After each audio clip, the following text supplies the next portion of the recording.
ابن کثیر سبھی لوگ نہیں جانتے، مولانا لوگ جانتے ہیں کہ ابن کثیر جو ہے یہ ایک تفسیر کی کتاب ہے۔ اس میں آیا ہے کہ سورہ بقرہ تو ہم سبھی لوگ بول دیتے ہیں، سبھی علماء لوگ بولتے ہیں، لیکن یہ بھی فرمایا ہے کہ سورہ بقرہ کہنا منع کیا ہے، وہ صحیح نہیں ہے۔ ابن کثیر میں تعداد اور آیت 236 آیتیں ہیں، سورہ بقرہ میں 236 آیت ہیں، 236 آیت، اور کلمات جو ہے 6221 6221 اور حروف جو ہے 55,500 ہیں۔ تو کلمات کتنے، آیتیں کتنے ہیں؟ کلمات جو ہے 6221 ہیں کلمات، یعنی آیتیں، اور حروف جو ہیں 55,500 ہیں۔ یہ بھی ابن کثیر سے فرماتے ہیں۔ تو اتنی سورہ بقرہ، یہ جہاں تک کہ میں نے بتایا، یہ پوری جو ہے کیا سورہ بقرہ ہے۔ اچھا، زمانہ نزول یعنی کس زمانے میں سورہ بقرہ نازل ہوئی؟ سورہ بقرہ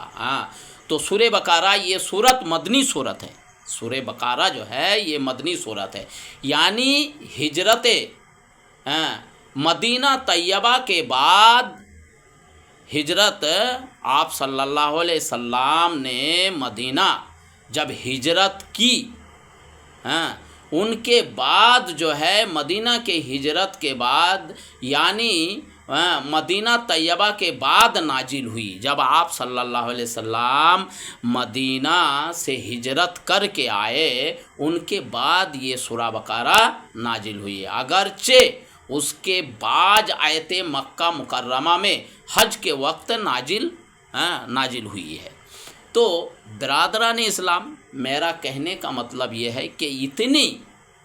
سورہ بقرہ جو ہے اتنی مقدس چیزیں ہیں، اور جب آپ ان کو اپنے اندر محفوظ کر لیں گے، یعنی یاد تو نہیں کر پائیں گے، عام لوگ یاد نہیں کر پائیں گے کیونکہ آپ تو حافظ نہیں ہیں، لیکن جو لوگ حافظ ہیں وہ لوگوں کا دل میں محفوظ رہتی ہے۔ لیکن میرا کہنے کا مطلب یہ ہے کہ روز جب آپ سورہ بقرہ کا تلاوت کیا کریں گے اور سورہ بقرہ کو گھر کے اندر پڑھیں گے، تو کچھ دنوں کے اندر آپ کو رویہ سمجھ میں آئے گا کہ اللہ تبارک تعالیٰ نے کس طریقے سے آپ کی کام کاج، یعنی گھر میں سبھی کا رہن سہن کس طریقے سے کچھ دن پڑھنے کے بعد ہی آپ کو سمجھ میں آئے گا کہ کس طریقے سے بدلتا جا رہا ہے۔ لیکن یہ نہیں کہ مہینہ کب پڑھوں، ایک مہینہ پڑھوں، 40 دن پڑھوں،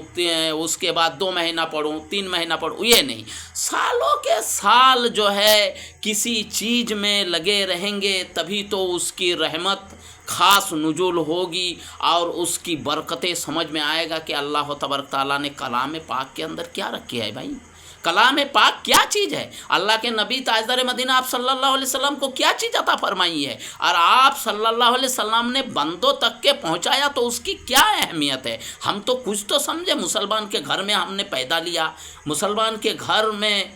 ہم نے جنم لیا، تو اللہ تبارک و تعالیٰ نے اپنے نبی تاجدار مدینہ آپ صلی اللہ علیہ وسلم کو کیا چیز دی ہوئی ہے اور ہم تک کے جو پہنچایا، کیونکہ ہم نے وعدہ کیے ہیں کہ ہے اللہ تیرے حکم کو ہم مانیں گے اور تاجدار مدینہ احمد مصطفیٰ صلی اللہ علیہ وسلم کی پیروی کریں گے۔ تو ہم کیا پیروی کرتے ہیں؟ 5 وقت کی صحیح طریقے سے نماز بھی نہیں ادا کرتے۔ سوچنے کی باتیں ہے۔ تو سورہ بقرہ جو ہے قرآن کریم کی سب سے بڑی سورت ہے، قرآن پاک یعنی مقدس کلام جو ہے سورہ بقرہ یعنی قرآن کی سب سے بڑی صورتیں ہیں، یعنی الحمدو کے بعد الف لام میم سے لے کے سورہ عمران سے پہلے یعنی واعف عنا واغفر لنا وارحمنا انت مولانا فانصرنا علی القوم الکافرین، یہاں تک کہ سورہ بقرہ ہے۔ تو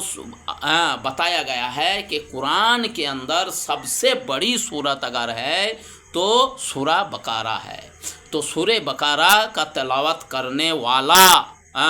انشاءاللہ روز حشر کے میدان میں اس کی نورانی چہرہ چمکایا جائے گا۔ کل قیامت کے دن تاجدار مدینہ احمد مصطفیٰ محمد الرسول اللہ صلی اللہ علیہ وسلم فرمائیں گے، چمک دیکھ کے فرمائیں گے، یہ میری امت ہے، یا حبل امتی یا حبل امتی، جو امت کہہ کر دنیا کے اندر جو ہے پردہ ہو چکے ہیں بھائی امتوں کے لیے۔ تو ہماری سوچنے کی بہت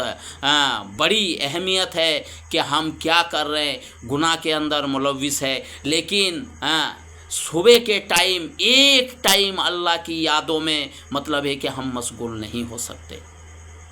تو اللہ تبارک تعالیٰ نے فرمایا ہے فاذکرونی اذکرکم واشکروا لی ولا تکفرون، کیا فرمایا کہ اللہ تبارک و تعالیٰ کا جو ذکر میں مشغول رہے گا، اللہ تبارک تعالیٰ ان کی بے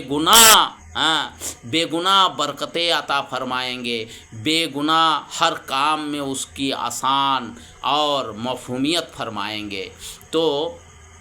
ہم یہاں تک یہ ہے کہ ہم نماز کی پابندی کریں اور کلام پاک کی صورت کو یاد کرتے رہے، پڑھتے رہے، تب ہمارے کو سمجھ میں آئے گا کہ قرآن کیا مقدس کتاب ہے۔ کیا ہم لوگوں کے اندر قرآن پاک اللہ تبارک تعالیٰ نے کیسی چیزیں نعمتیں، کس نعمت کو مطلب ہے کہ ہم لوگوں کو دیا ہے۔ اچھا، دوسری بات یہ رہی کہ مدینہ طیبہ میں سب سے پہلے اس کا نزول شروع ہوا اور مختلف زمانوں میں مختلف آیتیں نازل ہوتی رہی، مختلف زمانوں میں مختلف آیتیں نازل ہوتی رہی، لیکن امت محمدی کے لیے جیسے اللہ تبارک و تعالیٰ نے نبیوں کے اندر آخری نبی تاجدار مدینہ احمد مصطفیٰ محمد رسول اللہ صلی اللہ علیہ وسلم کو مبعوث فرمایا ہے، اسی طریقے سے ان کے بندوں تک جو چیزیں پہنچائی ہوئی ہے ویسی کسی امت کے کسی نبی کے امت کو نہیں پہنچایا۔ یہ سوچنے کی باتیں ہیں، یہ سوچنے کی باتیں ہیں کہ اللہ تبارک و تعالیٰ نے یعنی تاجدار مدینہ احمد مصطفیٰ محمد رسول اللہ صلی اللہ علیہ وسلم کی آخری نبی اور آخری امت یعنی تاجدار مدینہ آپ صلی اللہ علیہ وسلم کے امتوں کے لیے خاص چیزیں عطا فرمائی ہے، اور مختلف زمانوں میں مختلف آیتیں نازل ہوتی رہی، یہاں تک کہ بارہا یعنی سود کے متعلق جو آیتیں ہیں وہ حضرت صلی اللہ علیہ وسلم کی آخری عمر میں فتح مکہ کے بعد نازل ہوئی۔ اس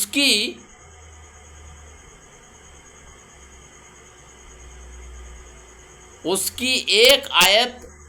وَاتَّقُوا يَوْمًا تُرْجَعُونَ فِيهِ إِلَى اللَّهِ، وَاتَّقُوا يَوْمًا تُرْجَعُونَ فِيهِ إِلَى اللَّهِ، تو قرآن کی بالکل آخری آیت ہیں جو ہجرت میں ذوالحجہ کو منع کے مقام پر نازل ہوئی، جبکہ حضرت صلی اللہ علیہ وسلم حجۃ الوداع کے فرائض ادا کرنے میں مشغول تھے۔ قرطبی اور اس کے 80 یا 90 دن کے بعد حضرت صلی اللہ علیہ وسلم کی وفات ہوئی، اور وہی الہی کا سلسلہ ہمیشہ کے لیے ختم ہو گیا۔